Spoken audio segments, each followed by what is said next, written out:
Olá galerinha, tudo bem com vocês? Sejam bem-vindos a mais um vídeo.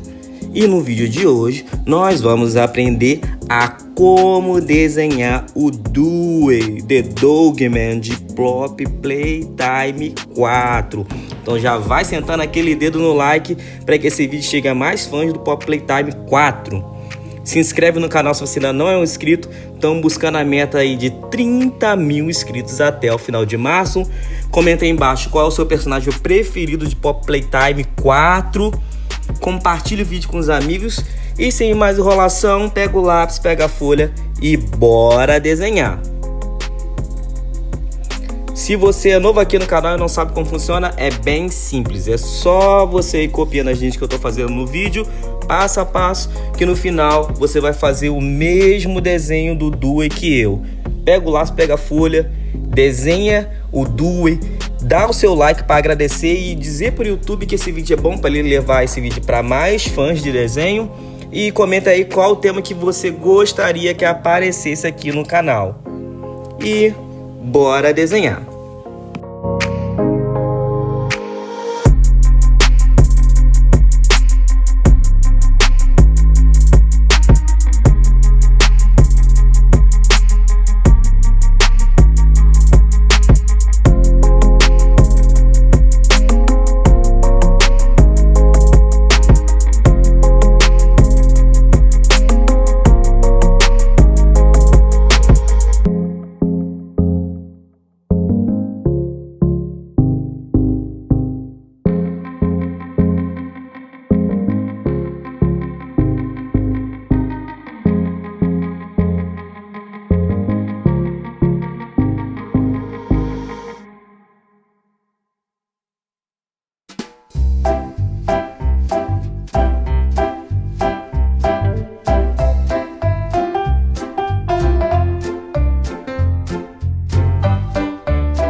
Então é isso, pessoal. Muito obrigado por ter assistido o vídeo até aqui. Comenta aí embaixo o que você achou do vídeo. Assista os outros vídeos que estão aparecendo pra você aí no card. Valeu, tchau, fui.